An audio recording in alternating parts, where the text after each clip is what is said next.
Hey there, welcome to part 3 of the Creme Deluxe Burlesque show, Showgirl Costumes.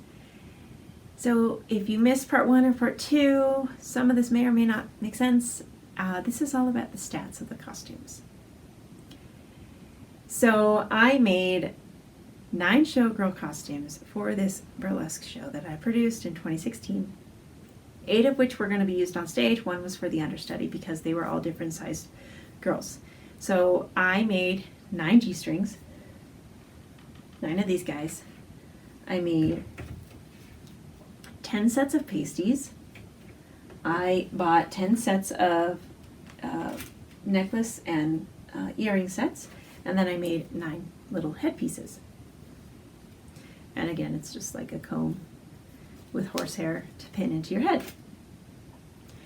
And I made 9 gorgeous feather fans. People will call these the Sally Rand fans, but I just call them feather fans, ostrich feather fans. So the feather fans, the whole process took me, I think, about 2 months, 2 or 3 months. And like I said in the intro video to all of my costume series, these are going to be estimates because I didn't keep track of this stuff back then because I didn't know I was ever going to do this. But I think people want to know about some of these costumes. They all have a story, and some of them have evolved into other things, and I'll share that at the end of this video. So the 9 feather fans I got first. I did that first because the girls needed to rehearse with the fans.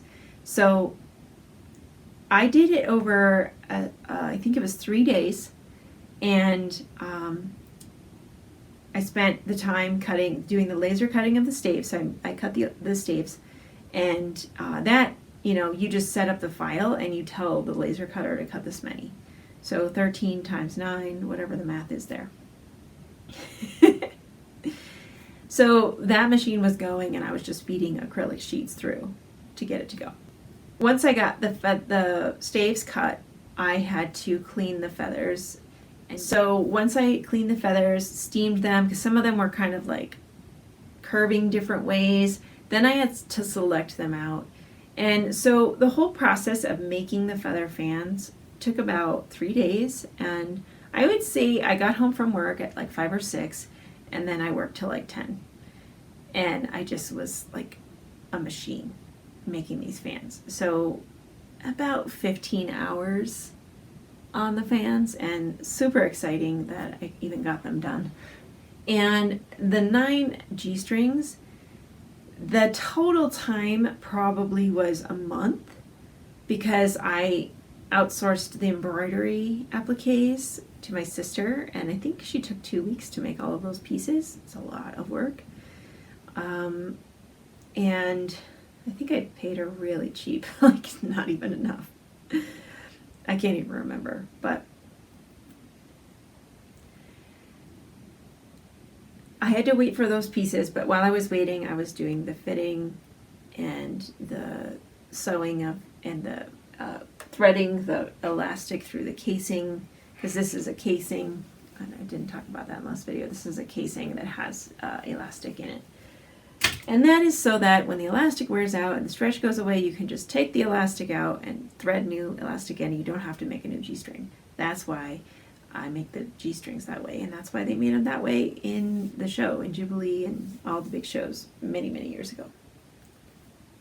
It's not like elastic panties you buy at Victoria's Secret or Hot Topic, and when those wear out, you just buy a new one. Then you have to re-rhinestone or buy new rhinestones or figure out how to tear the rhinestones. Yeah, mess. Anyway, then I did the pasties, and then I think I did the pasties. I made the pasties before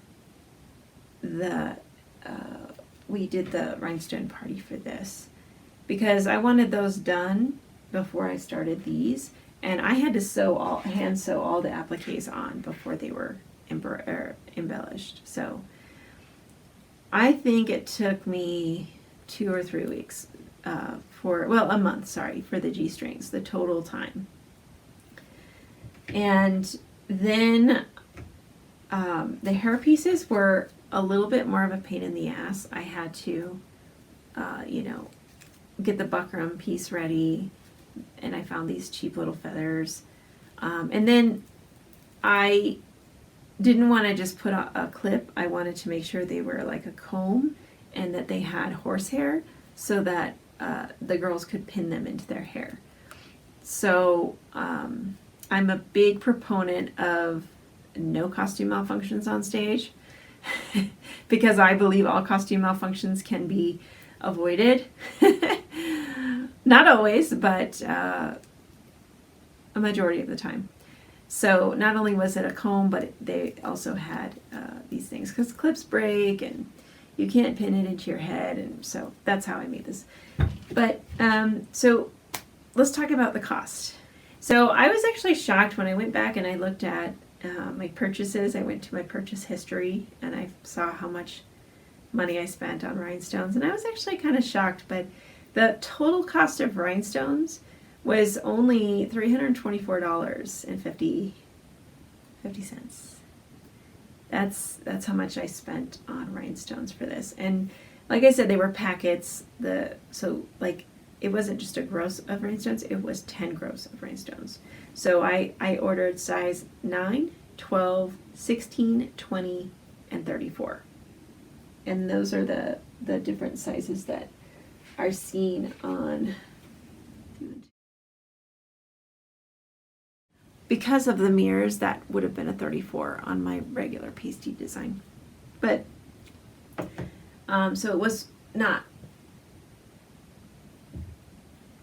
those are 30s, sorry. Okay, so it was 9, 12, 16, 20, and 30. And then the mirrors. There are 2 sizes of mirrors. And, oh, I should probably look and see how much the mirrors cost. The mirrors weren't cheap either. They're about the same price as the big size of rhinestones, which is really funny to me. But they're glass mirrors, and they do break. The total cost of rhinestones, only rhinestones, was $324.50. The G-string fabric and embroidery cost $80, and that also includes the dye. The feathers, $925.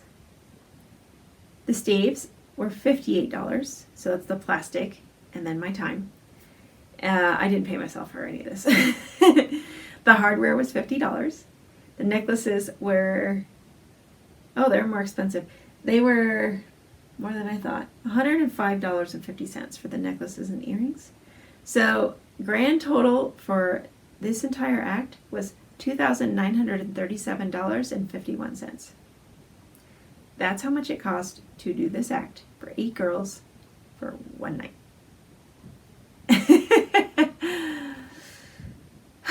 I don't think I would do it again, honestly. Unless I had real showgirls and could use this act in other places. And that was my thought, was to do this in corporate events because it's really stunning and it would be really cool for like a black and white ball or something like that.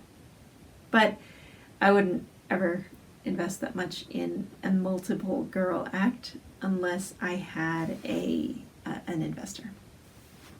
So that's just me, and just seeing, like, I still have all these pieces, but not all of them are being used. Last night I was lucky to go dig and find that I still have 6 of these G-strings, and they're all still intact, and they all still have the dancer's name in, except this one.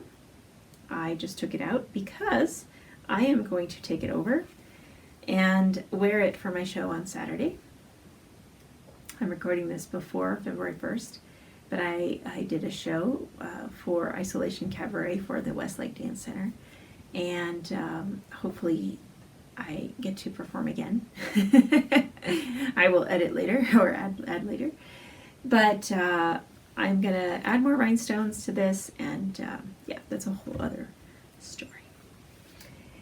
But some of these pieces became other things, and I'm excited to share some of these pieces went into the next costume in the next series.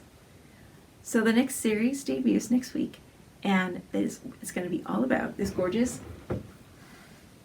rhinestone chain crown, the matching body chain, and the iterations of costume that I wore to accompany those two gorgeous accessories.